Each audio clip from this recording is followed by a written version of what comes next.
Padre, en el nombre de Jesús te damos gracias, tú eres bueno. Mira, Señor, los varones que estamos aquí reunidos, pedimos tu bendición. Espíritu Santo, pedimos tu presencia, pedimos gracia para enseñar y pedimos mentes receptivas, corazones preparados para recibir tu palabra con oídos abiertos. Bendice a los hermanos que no pudieron llegar, Señor, y glorifica tu nombre en este día. Espíritu Santo, me pongo en tus manos para que Jesús sea glorificado. En el nombre de Jesús. Amén. Ok. La porción bíblica vamos a iniciar en Génesis 32:11, pero antes de eso vamos a definir qué es temor. A mí personalmente en todas las clases se van a dar cuenta de que me gusta definir los conceptos que estamos hablando. Hay una razón para eso. La razón por la que a mí me gusta definir los conceptos es porque he aprendido en mi propia vida de que muchas veces hablamos de un concepto y pensamos que es una cosa, y cuando comenzamos a definir el concepto y a verlo en su plenitud es otra cosa y no es lo que nosotros pensábamos que era.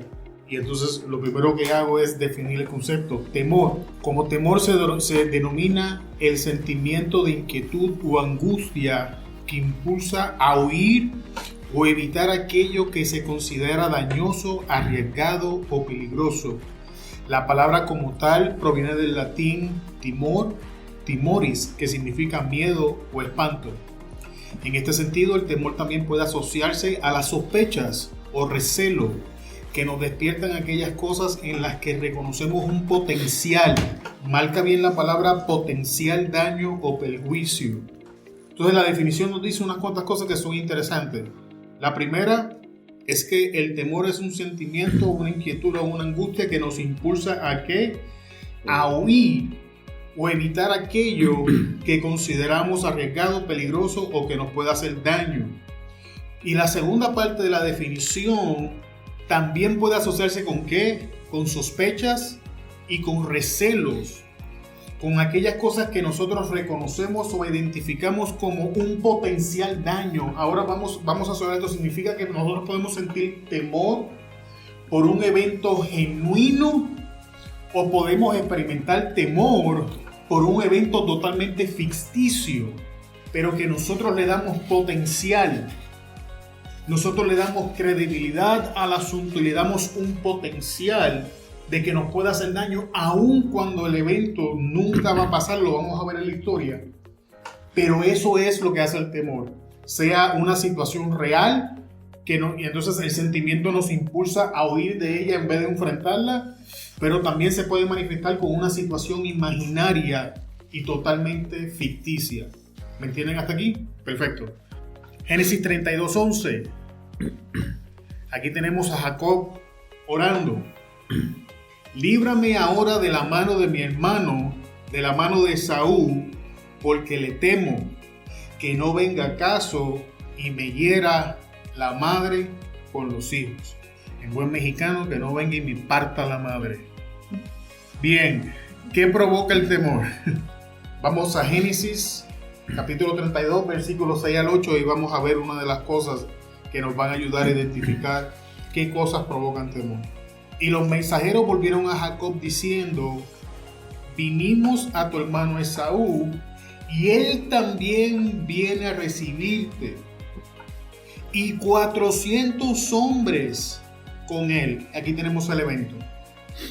Los mensajeros se encuentran con Esaú y ahora regresan y le dicen a Jacob: por cierto, tu hermano Esaú salió para encontrarse contigo y no viene solo, viene con 400. ¿Qué dice la Biblia? Versículo 7. Entonces Jacob tuvo que, no temor, gran temor. ¿Y qué pasó? Se angustió. ¿Cuál es la emoción? Temor. ¿Cuál es la reacción? Angustia. Acuérdense que las emociones tienen una reacción. ¿Qué está detonando la emoción? El evento de que Esaú viene con 400. No se sabe a qué viene Esaú. No se sabe por qué está trayendo los 400. Pero tenemos a Jacob asumiendo que algo malo va a pasar y ese algo malo ya le está provocando una reacción emocional. Jacob está reaccionando a un evento que es real o es ficticio. Es ficticio, es algo que él está suponiendo, es una suposición. Bien, aquí que vamos al primer punto. Dios mío, aquí está. Entonces, primer punto en la noche de hoy es: ¿qué causa temor? La asociación de un evento pasado con una situación actual. En Génesis 27, versículos 41 al 45, leemos: y aborreció Esaú a Jacob por la bendición que su padre le había bendecido, y dijo en su corazón: llegarán los días del luto de mi padre, y yo mataré a mi hermano Jacob. Y fueron dichas a Rebeca las palabras de Esaú, su hijo mayor. Y ella envió y llamó a Jacob, su hijo menor, y le dijo: he aquí, Esaú tu hermano se consuela acerca de ti con la idea de matarte. Vamos a hacer una pausa. Vamos a regresar al texto anterior.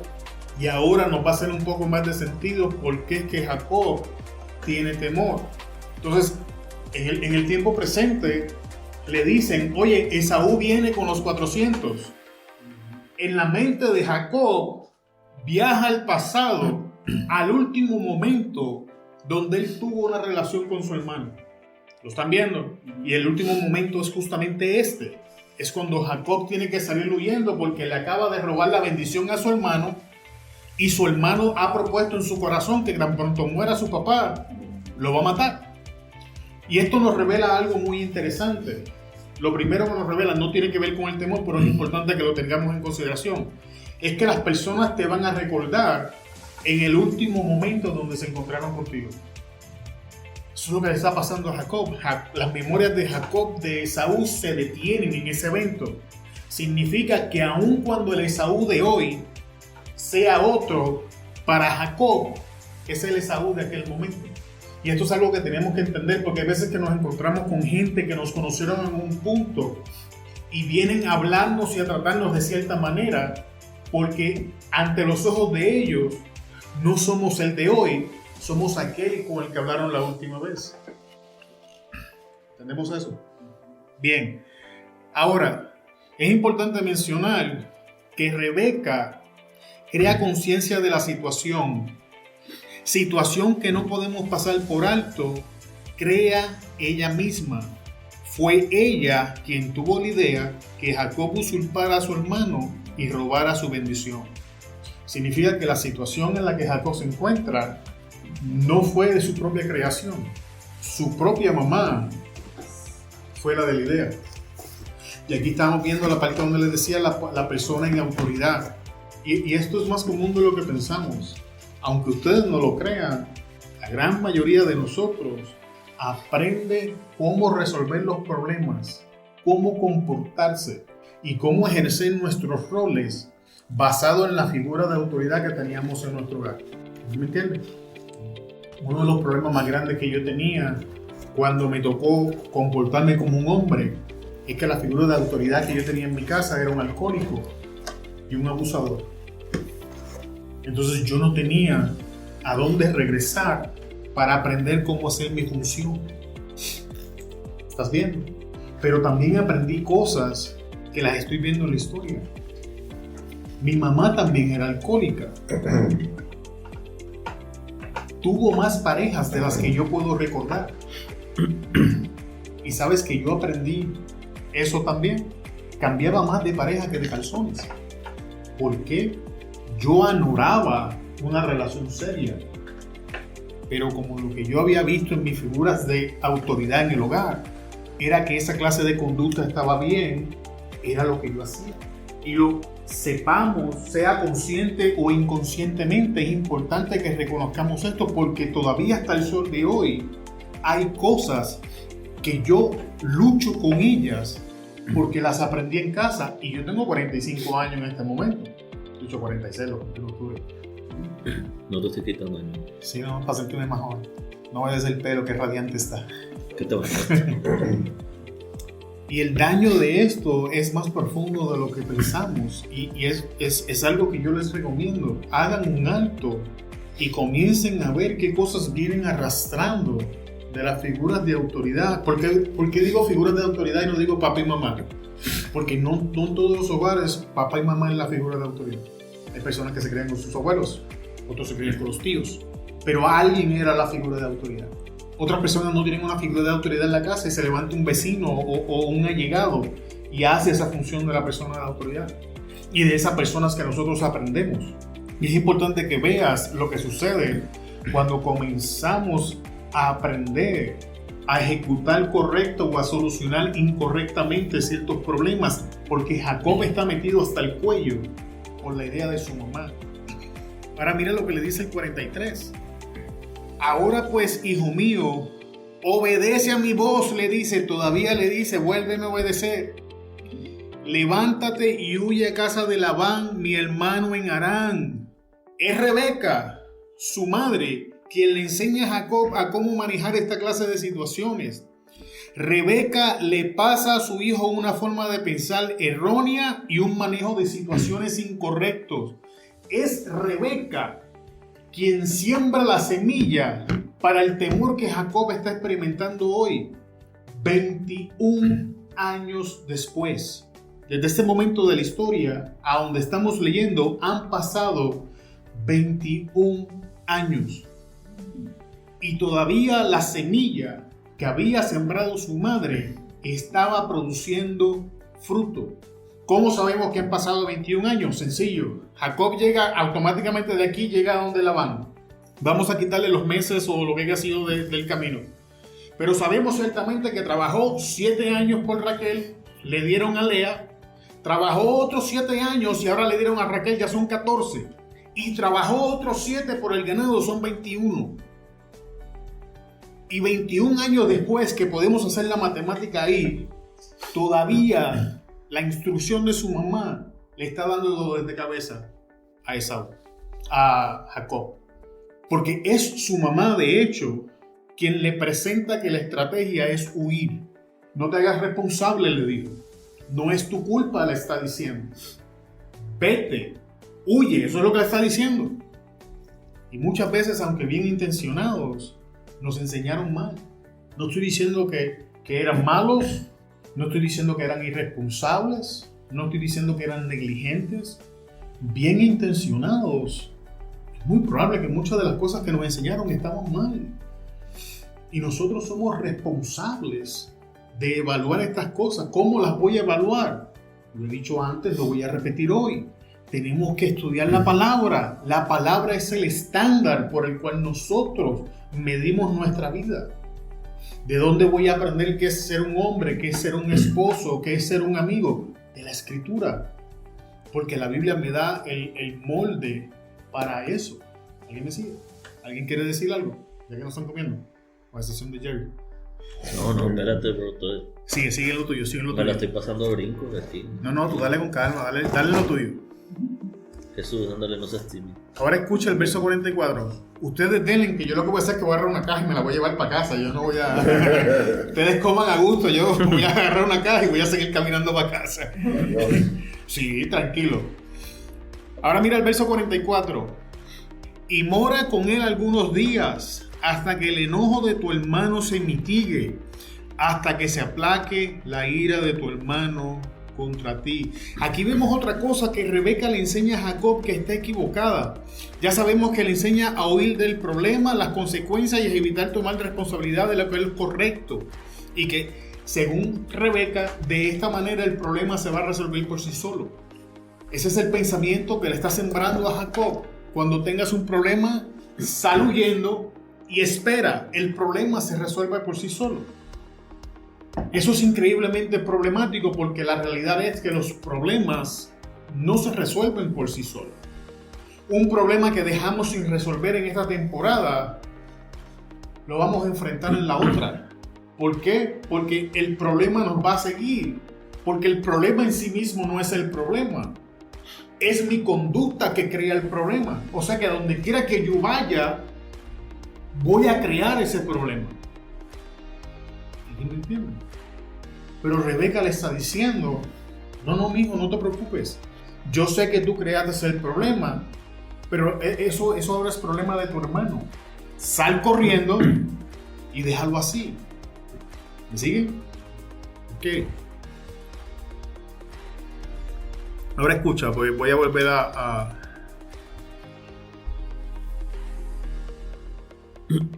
voy a abundar un poco en eso. Dice, aquí hice una nota que dice que el pasar del tiempo no resuelve problemas. Una situación sin resolver aparecerá en el futuro. Llévense esa nota con ustedes, porque es muy tentador dejar los problemas a mitad. Es muy tentador ignorar el problema. ¿Alguien ha leído el versículo bíblico que dice, es un salmo, un abismo llama a otro abismo? ¿Alguien lo entiende? ¿Qué significa, Jerry, para ti? Que los problemas de uno vienen a traerse el mismo problema en diferentes situaciones, pero es la misma cosa. Un abismo llama a otro abismo. Es un principio bíblico. Significa que si yo me comporto en principios espirituales, voy a llamar principios espirituales. Si yo me comporto correctamente, voy a llamar cosas correctas. Un abismo llama a otro abismo, pero lo mismo es cierto en lo contrario. Si yo me comporto incorrectamente, voy a llamar situaciones incorrectas.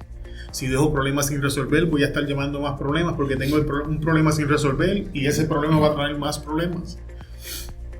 Ahora vamos al próximo verso. Y olvide lo que has hecho, hablando de Saúl. Yo enviaré entonces y te traeré de allá. ¿Qué sucede, amado hermano? Que el regreso de Jacob estaba condicionado a la capacidad de olvidar y perdonar de parte de Saúl. ¿Alguien ve un problema ahí? ¿No? ¿Nadie ve el problema? ¿Sí? Voy a volver a leer. Escucha, y olvide lo que has hecho y yo enviaré entonces y te traeré de allá. Escucha la nota que escribí. El regreso de Jacob estaba condicionado a la capacidad de olvidar y perdonar de parte de Saúl. ¿Cuál es el problema con eso? Digo que to read out of that, to forget about it. But he left the book open, never closed the chapter. So We have one problem right there, right? Okay, so tenemos un asunto que se quedó inconcluso. Ya tenemos uno. ¿Alguien ve otro? Ya tienes otro. y Sí. el coraje se queda en él. Las cosas se quedan en el corazón. Entonces tenemos un capítulo abierto que sigue alimentando una raíz en el corazón y tenemos una persona que no debería estar dando consejos, que sigue continuamente aconsejando y en vez de resolver el problema lo está haciendo peor. Pero tenemos otra situación y era que la libertad de Jacob ya no era de él, ahora dependía de su hermano. Significa que cuando Jacob decide huir haciéndole caso a su mamá, Jacob deja de ser libre y se convierte en esclavo de su hermano, porque él no podía regresar a casa, según lo que ella está explicando, hasta que a Esaú se le olvidara el asunto, hasta que Esaú perdonara. Pero ¿qué sucedía si Esaú no perdonaba? ¿Qué sucedía si Esaú se aferraba a ese rencor? Entonces Jacob no puede volver a casa. Significa que huir del problema, uno, no lo resuelve. Dos, nos pone en un estado de esclavitud, porque no podemos volver a casa. Y cuando hablo de casa, no puedo volver a la relación, no puedo volver a la fraternidad, no puedo volver a la coinonía o amistad entre nosotros, porque yo dependo de que tú me perdones. Yo dependo de que tú lo olvides. Significa que si tú no lo haces, yo quedo esclavo. Aparte de los asuntos sin resolver que vengo cargando ahora. Porque ese es el asunto. Un asunto sin resolver se va acumulando con el otro. Y cuando vienes a ver, tienes una carga muy pesada. ¿Alguien ve el problema? Te veo pensando, Karim. ¿O es las alteras? Estoy durmiendo. Me cayó pesada la cena. Ok. Ya entendí. No, Okay. pero sí es cierto. Porque hay veces también que hasta cuando resuelves el problema en el momento, no llegas a... Pues no puedes llegar a una conclusión como... O llegas a una conclusión, pero como sigue habiendo esa división, pues, o sea, tú por tu lado, por el mío, pero todo bien. No más, no te metas conmigo y yo no me meto contigo. So, me pregunto si de cierta manera sigue siendo esclavo hasta ese punto, ¿no? Porque ya... No. Ya lo hiciste address, pues, so ya. Sí, no, tú resolviste el problema. Mira, escuchen. Esto es un buen punto y es algo que vamos a estar hablando el próximo año, vamos a estar hablando de eso. Tú sigue, pero te estoy escuchando. Escuchen, hermano. Vamos a suponer que yo tengo un problema con Jerry. ¿Otra vez? Sí, por aquello de... ¿Qué no eres? Entonces, muchas personas piensan, vamos a suponer que yo fui el ofensor, yo ofendí a Jerry. Y Jerry toma la decisión de perdonarme. Pero este es el punto, las personas piensan que porque tú perdonas un asunto, tienes que volver a restablecer la relación con la persona. Y eso no es cierto, eso es una mentira, eso no es cierto. Muchas veces la decisión correcta es, te perdono, te amo, pero ¿sabes qué? Tú por tu lado, yo por el mío, pero tú quedas libre. Vamos a llevar esto al matrimonio, vamos a hablar de una relación tóxica y abusiva. Entonces tú perdonas, pero no te puedes quedar en la relación. Tienes que salir de ahí. Mientras esa persona esté en esa condición, te está haciendo daño. Y la Biblia te hace responsable de guardar tu corazón. Sobre toda cosa guardada, ¿guarda qué? Tu corazón, porque de él emanan los asuntos de la vida. Voy a llevarlo más lejos. Jesús mismo, antes de que llegara el tiempo de ser crucificado, si lees los evangelios te vas a dar cuenta que en ciertos momentos su vida estuvo en peligro. Y en una él huyó, en otra se escondió y en otra sencillamente pasó por el medio, pero no se quedó ahí. Jesús se protegió. Cuando llegó el momento de la crucifixión fue otra historia, pero vas a leer que Jesús mismo tomó responsabilidad y se cuidó. Y nosotros somos responsables de cuidar nuestro corazón, somos responsables de cuidar nuestra vida. Y muchas veces lo que tenemos es que tomar a las personas y moverlas en nuestra vida y ver dónde funciona la cosa. Y si la cosa no funciona, entonces hay un refrán en Puerto Rico que dice, mientras más lejos, más te quiero. Entonces, ¿sabes qué? Sayonara, ahí te veo. Ya tratamos, no funciona, pero vamos sin recorrer. Te perdono, perdóname, cada quien con su camino. Y cerramos el capítulo, no venimos arrastrando un problema sin resolver. Pero tampoco es sabio venir cargando con una persona que lo que te provoca es problema tras problema. Y esto es bien difícil porque es fácil cuando son los de fuera de la casa. Pero cuando es familia, es bien duro de hacer. Y normalmente, te soy sincero, más que los de afuera, casi siempre es la familia.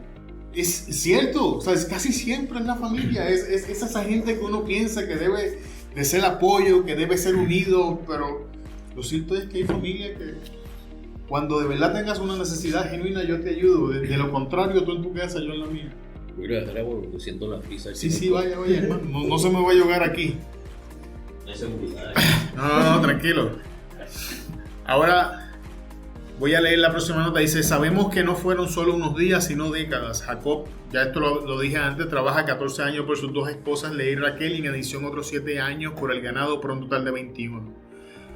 Y fue en esos 21 años que Dios formó el carácter de Jacob y le enseñó a tomar responsabilidad.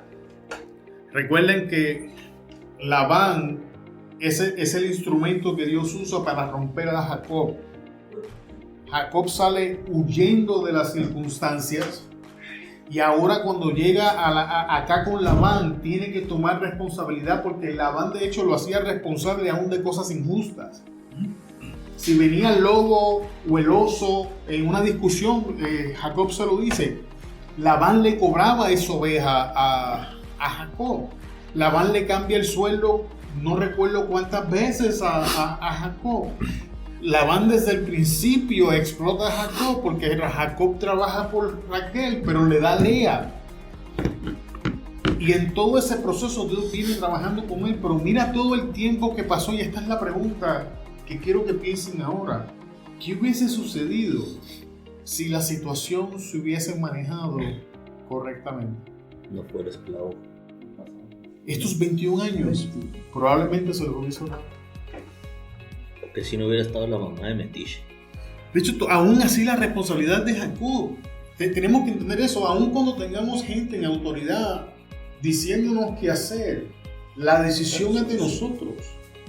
Nosotros somos responsables de nuestras decisiones. Yo sé que son tercas, pero tú tienes que mantenerte firme en la tuya. Ese fue el pecado de Poncio Pilato. Ceder ante la presión. Pilato está diciendo, no veo maldad en él. Es justo, es bueno. ¿Por qué lo vamos a matar? Ahora, ¿por qué lo sentencia? Porque se dio ante la presión. Y normalmente, si tú te pones a ver, es lo mismo que pasa.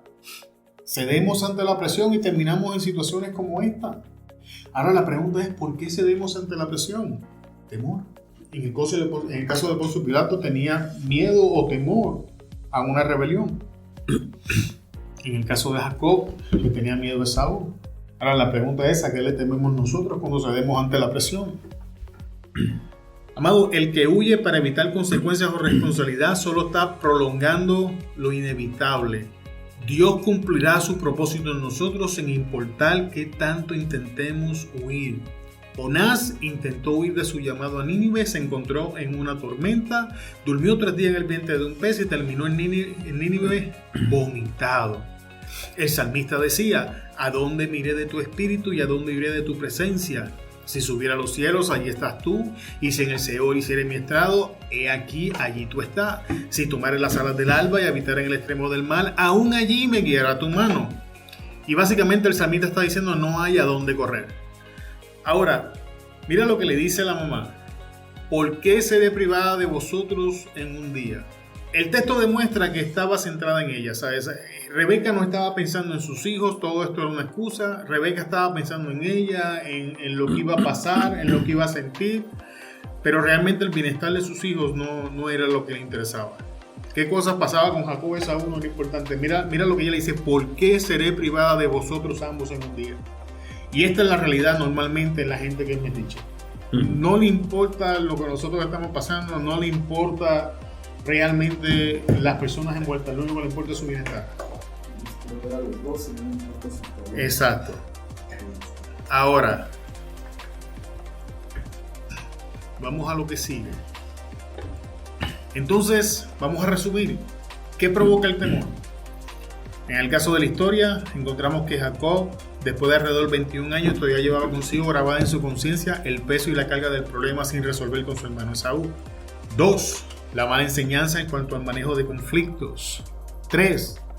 Recordar a su hermano Esaú como era y no considerar que él también pudo haber cambiado con los años tal como lo hizo Jacob. Y en la historia estas son las 3 causas que estaban alimentando el temor de Jacob. En nuestras vidas pueden ser otras, esto no es un guía como para manejarlo todo, pero es una idea para que nos evaluemos.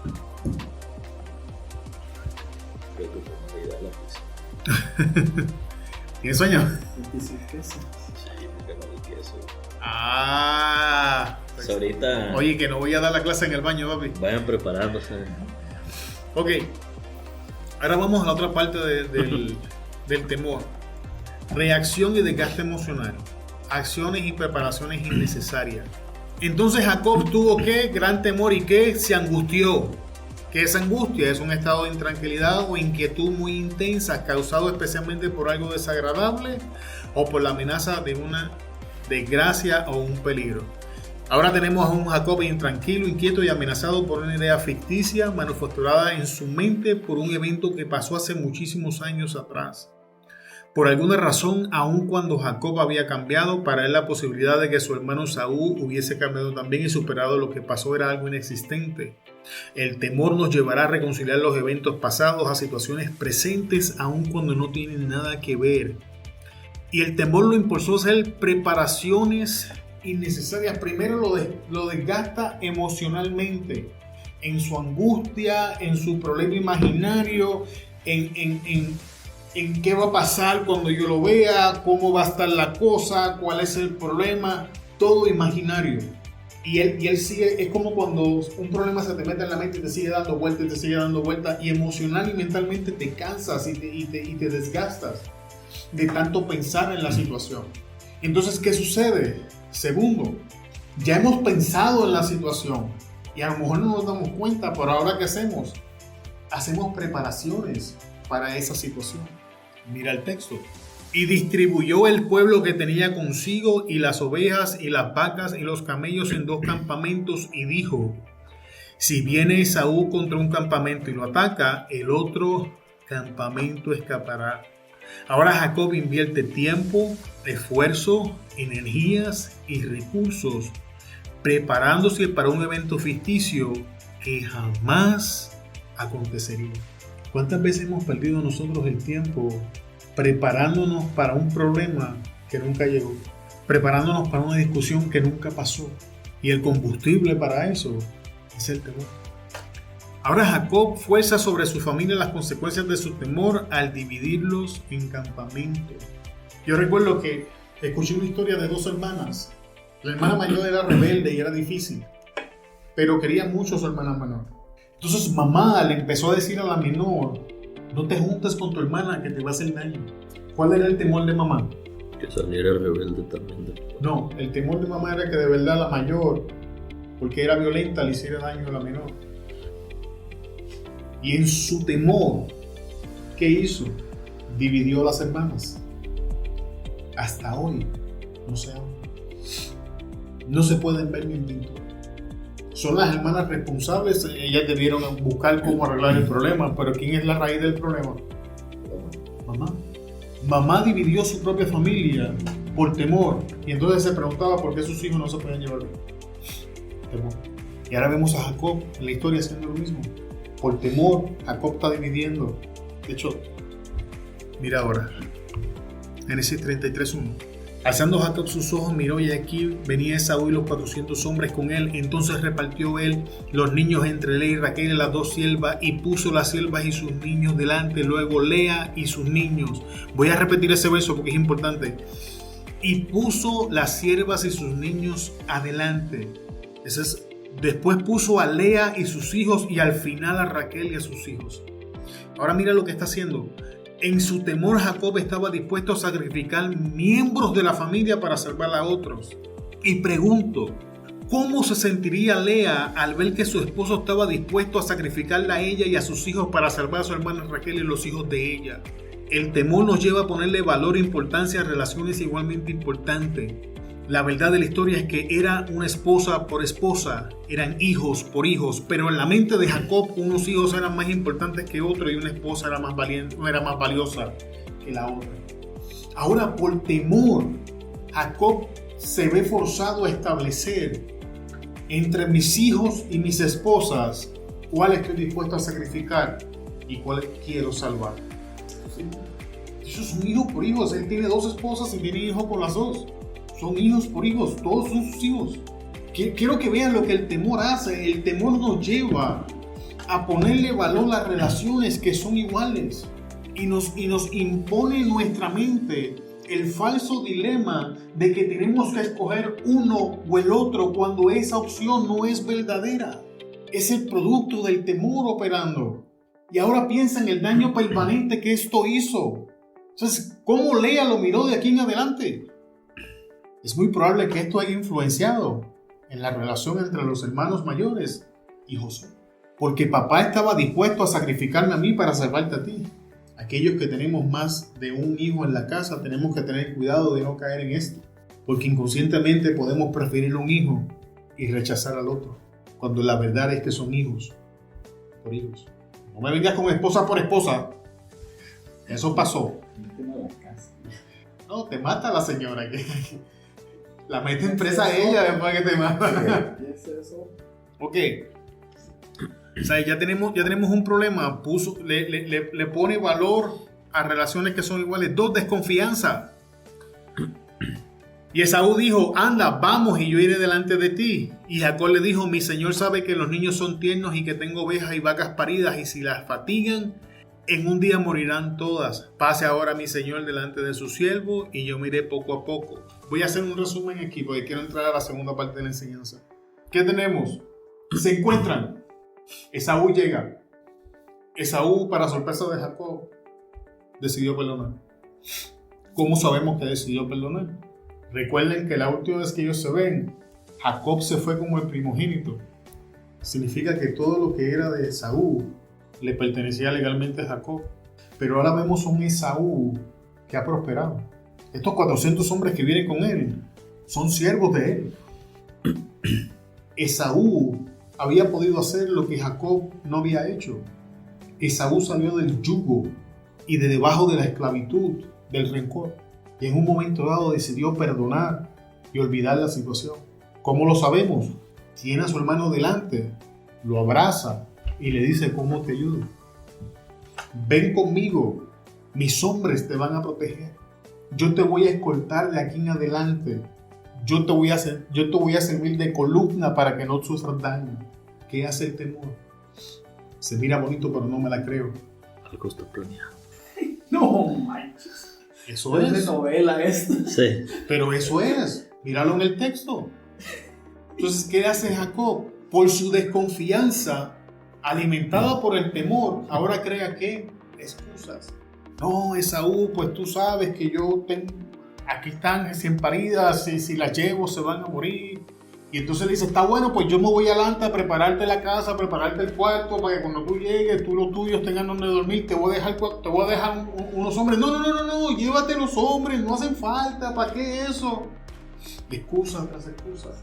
Tenemos que tener cuidado cuando empezamos a dar excusas. ¿Cuál es la gasolina que está alimentando y que estemos dando excusas? Puede ser el temor.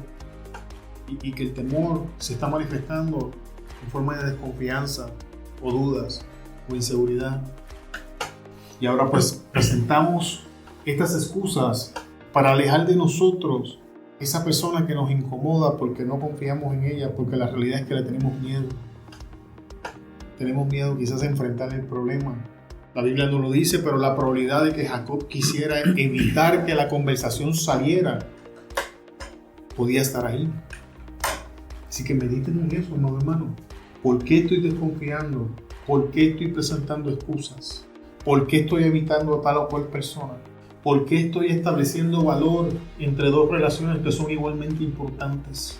Y todas esas son señales de que probablemente el temor esté operando en nuestras vidas. Ahora escucha, pues esta es la parte triste. En Génesis 33:18 leemos que Esaú continúa su camino para su hogar, y esta es la última interacción que tenemos en la historia bíblica de estos dos hermanos. Ya después de aquí, Esaú hizo su parte y dejó a Jacob tranquilo. Él hizo su parte, él entró en paz y dijo: bueno, eso es lo que tú quieres, haz lo que tú quieras. Ahora, aquí viene lo triste de la historia. Dice que Jacob llegó sano y salvo a la ciudad de Siquem, que está en la tierra de Canaán, cuando venía de Padán Aram, y acampó delante de la ciudad. ¿Sabes qué es lo triste? Fue en esa ciudad donde su hija fue violada. Si Jacob se hubiese ido con su hermano, su hija fue violada. Pero el temor lo llevó a protegerse de alguien que no era un enemigo y le abrió las puertas al verdadero enemigo. Por el temor de Jacob, su hija sufre el daño. Tenemos que entender que el temor no se va a quedar con nosotros, va a afectar a aquellos que nos rodean. En la excusa de proteger a nuestros hijos, realmente los podemos poner en una situación donde sufran daño y exponerlos al peligro, porque nosotros tenemos temor. En los últimos días comencé a estudiar Josué y encontré sumamente interesante cuántas veces Dios le dice a Josué: sé valiente, sé valiente, sé valiente. Y comencé a preguntarme, pero ¿por qué? Y llegado a la conclusión, no he terminado de estudiarlo, pero llegué a la conclusión de que Josué estaba enfrentando temor. Y Dios le decía: mira que te mando que te esfuerces y seas valiente. No temas ni desmayes, porque yo, Jehová tu Dios, estaré contigo donde quiera que tú vayas. Y Josué alcanzó el propósito. Conquistaron la tierra y la repartió. Y todavía cuando murió, le dijo a la nación: busquen qué van a hacer, ya yo estoy bien. Busquen a qué Dios le van a servir, pero yo y mi casa vamos a servirle a Jehová. Hay decisiones que tenemos que tomar y no las tomamos por temor. Ahora quiero enseñarte cómo se ve en la segunda parte. Deme 20 minutos y nos vamos. ¿Cómo se debe manejar esto correctamente? Estamos en Segunda de Crónicas, capítulo 32, dice: después de estas cosas y de esta fidelidad vino Sennacherib, rey de los asirios, e invadió Judá y acampó contra las ciudades fortificadas con la intención de conquistarlas. Aquí vemos una amenaza acompañado de un daño real y una situación inminente. Aquí estamos viendo algo real. Este hombre vino con la intención de conquistar. Ahora mira cómo Ezequías maneja el temor. Viendo pues Ezequías la venida de Sennacherib y su intención de combatir a Jerusalén. Verso 3. Tuvo consejo con sus príncipes y con sus hombres valientes para cegar las fuentes de agua que estaban en la ciudad, y ellos le apoyaron. Ezequías vio la situación. Ezequías vio el problema. Ezequías vio que esta persona venía con toda la intención de hacerle daño. ¿Qué hizo Ezequías? Ezequías no tomó decisiones solo. Buscó consejo en su círculo íntimo. Hermano, debemos formar un grupo de apoyo que nos ayude con consejos sabios, de sabiduría y bíblicos. No es prudente tomar decisiones solos ni a la ligera en esta clase de situaciones. Y ese es uno de los problemas más grandes que tenemos en el día de hoy. No tenemos grupos de apoyo. Somos nosotros solos contra el mundo. Y entonces cuando llegan estas situaciones no tenemos un grupo de apoyo en donde recostarnos. No tenemos personas que nos digan, ¿sabes qué? Estás a punto de tomar una mala decisión. Esa no es la decisión correcta. No nos hemos rodeado de personas con las que podemos ser nosotros genuinamente. Una cosa es el Jorge que viene los domingos y otra cosa es el Jorge de su casa. Esa es la realidad de todo lo que estamos aquí. Y somos responsables de crear un círculo, no que simplemente conozcan al domingo o que conozcan al que predica y enseña, sino que conozcan a Jorge. En serio. Yo no soy. Así me has de haber hecho, ¿va? No. Ya te torcí. Es güey. Qué desgraciado. ¿Está viendo el temor como No, sin filtro? no, estoy confrontando para que no pase a mayor. Por lo menos está escuchando. Esta gente. Ok, amado. Y es importante que formemos este grupo de apoyo. Es importante de que nos rodeemos de personas que nos puedan confrontar en un momento dado. Es necesario, esto no es opcional, esto lo necesitamos. Necesitamos gente que nos ame lo suficiente para que nos cuide a nosotros de nosotros mismos. Gente que te ame lo suficiente, que te diga 4 cosas en la cara aunque te enojes. No te rodees de gente que a todo lo que tú dices te apoyan. Esa gente, tú no le importas a esa gente. Por eso es que le dices, voy a brincar, ¡brinca! Me voy a tirar del techo, ¡tírate! Y tú no les importa. Voy a dejar a mi mujer, búscate otra. Dale al trading. ¿Alguien me sigue? Entonces, ¿qué hizo? Buscó consejo en su círculo íntimo. 2. Ezequías selló toda fuente de agua que serviría para sustentar al enemigo. Voy a abundar de eso en el capítulo 4. Versículo 4. Entonces se reunió mucho pueblo y cegaron todas las fuentes y el arroyo que corría del territorio. Ahora escucha lo que dijeron. ¿Por qué han de hallar los reyes de Asiria muchas aguas cuando vengan? Y ahí vemos una reacción emocional y la preparación correcta. Ezequías vio el problema y tuvo una reacción, y más adelante te vas a dar cuenta que él sintió temor. Pero la manejó correctamente porque tomó el temor y no lo manejó solo. Tuvo la capacidad de sentarse y buscar consejo entre su círculo íntimo. Y entonces su círculo íntimo y él llegaron a la conclusión de que la decisión correcta era ir a atacar aquello que el enemigo podía usar cuando entrara. Acuérdate, en el desierto las fuentes de aguas eran importantes. Los ejércitos se movían de un oasis a otro. Así era que operaba. O sea, esto es historia. Cuando iban a acampar, los generales determinaban el día de llegada al lugar por la distancia de los oasis. Y en la ciudad habían fuentes de agua. Significaba que si el enemigo entraba y estaba ganando la guerra, ¿quién quedaba en desventaja? La nación de Israel quedaba en desventaja porque era el enemigo. No solamente tenía fuerza en números, tenía agua para sustentarse. Entonces el verso nos está diciendo que tenemos que ir a atacar la raíz que sustenta al enemigo en nuestra vida. Pero ¿cuál es el problema? Que muchas veces yo vengo cargando esa raíz en mí por tanto tiempo que yo no la veo porque para mí es normal. Y necesito gente que me ame, que sea honesta y bíblica, que me vea desde afuera y me lo diga. para entonces ahora venir con un plan y trabajar con esto. Amado, yo les recomiendo, hagan grupos con algo tan sencillo antes de llegar a este nivel. Hermano, vamos a leer tal libro de la Biblia y háganse responsable el uno del otro, de leer aunque sea una oración al día, y háganse responsable los unos a los otros, para que vayan desarrollando esa clase de relación, para que se apoyen el uno al otro. Busquen personas a las que ustedes pueden buscar cuando tienen problemas, que los aconsejen bien, que los ayuden a hacer esto que está diciendo el texto, a eliminar la fuente donde el enemigo se está alimentando en nuestra vida. Ahora escucha. Después, con ánimo resuelto, edificó Ezequías todos los muros caídos e hizo alzar las torres y otros muros por fuera. Fortificó además a Milo en la ciudad de David y también hizo muchas espadas y escudos. Con otra forma que vamos a hacer para manejar el temor de nuestra vida, tenemos que reconocer y fortificar las áreas donde vemos que estamos débiles y que el enemigo puede tomar ventaja. Pero tenemos que ser objetivos, amado hermano.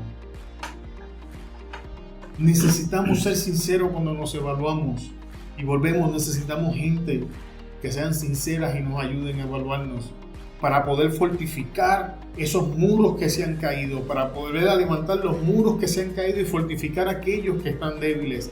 Pero no queda ahí. Preparó las herramientas que serían necesarias para enfrentar el problema. ¿Qué hizo? Hizo espadas, hizo escudos. ¿Estás viendo?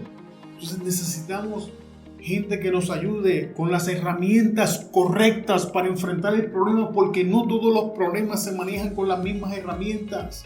Y durante este año es lo que he estado tratando de hacer con ustedes, esta es la última clase del año, darle herramientas para que podamos manejar las emociones correctamente. Hemos hablado de ira, hemos hablado de odio, hemos hablado de lujuria, de lascivia. ¿Desde qué no hemos hablado? Hemos hablado de casi todas las emociones.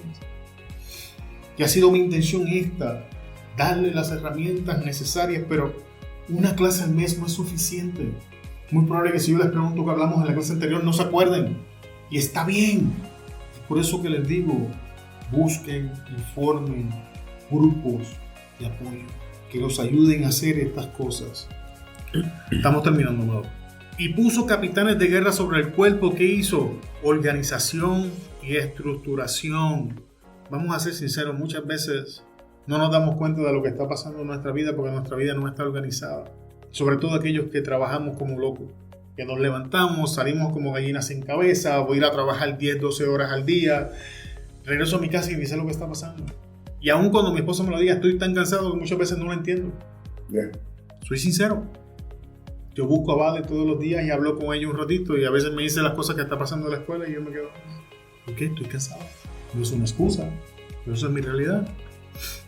Sin embargo, tengo que organizar mi vida de tal forma que yo pueda cumplir mis responsabilidades en el hogar, efectivamente.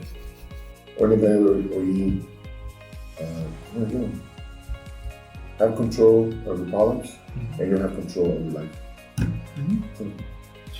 O tú los controlas, o tú ejerces autoridad sobre ellos, o ellos van a ejercer autoridad sobre ti, pero alguien va a estar ejerciendo autoridad.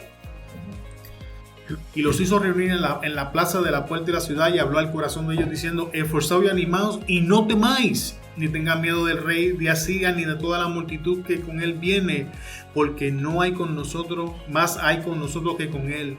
¿Qué es esto? Esto es un enfoque emocional y mental correcto. Muchas veces, amados, nosotros nos enfocamos demasiado en el problema. O nos enfocamos en mi opinión, nos enfocamos en lo que yo siento, en lo que yo pienso, en lo que yo creo. Sin embargo, lo que Ezequías está haciendo es creando un enfoque emocional y mental correcto. ¿Qué está haciendo? No permite que el temor infunda pánico en él ni en el pueblo. Y se acuerdan que anteriormente le dije, es importante que cuando manejemos el temor, no manejarlo solamente en nosotros, sino en nuestras familias. Porque una vez el temor entra a la casa, impacta a toda la familia. Vamos atrás, recuerden, impactó a Jacob. ¿Quién sufrió las consecuencias? Dina, que fue violada. Fue la hija quien sufrió las consecuencias. Pero no quedó ahí. Ahora sus hijos en venganza se fueron y mataron a todo el mundo. Están viendo las ramificaciones. ¿Y todo empezó con qué? Con temor. Entonces, ¿En dónde me voy a enfocar? ¿A dónde voy a enfocar mis emociones? ¿A dónde voy a traer ese enfoque mental? ¿Cómo voy a hacer que el temor no infunda pánico en mi vida ni en la gente que yo amo o trabajo? El versículo 8 nos dice: con él está el brazo de carne, mas con nosotros está Jehová nuestro Dios para ayudarnos a pelear nuestras batallas. La razón por la que no debemos temer es por Dios. No es por nuestra capacidad para generar preparaciones, no, es por Dios. Él va a pelear por nosotros. Ante Él tenemos que traerle el problema, ante Él tenemos que traer la situación. Hay un salmo que dice: alzaré mis ojos a los montes, ¿de dónde viene mi socorro? Mi socorro viene de Jehová, que hizo los cielos y la tierra.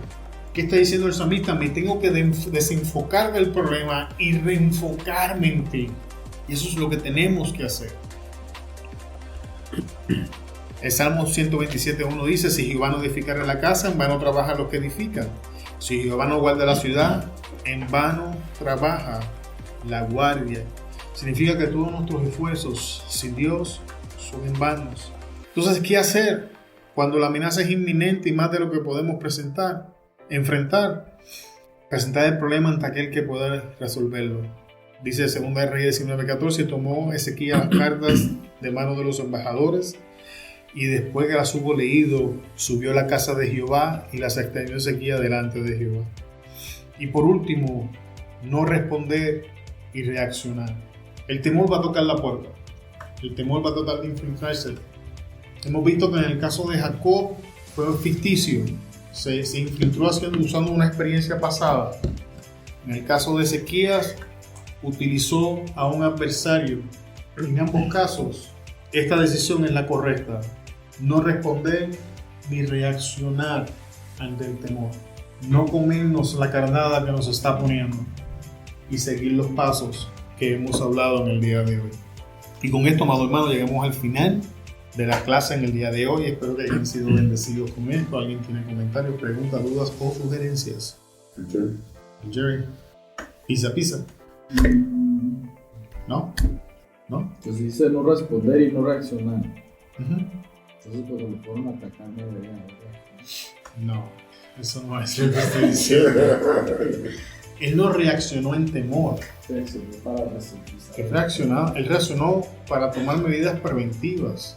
Lo que yo quiero decir ahí es: no respondas al temor ni reacciones en temor. Que fue de hecho lo que hizo Jacob en la primera parte de la clase. Por reaccionar con temor fue que terminó como terminó. En este caso, Dios peleó y ellos tuvieron la victoria. Pero ambos respondes correctamente, pero sabiendo que Dios te va a ayudar.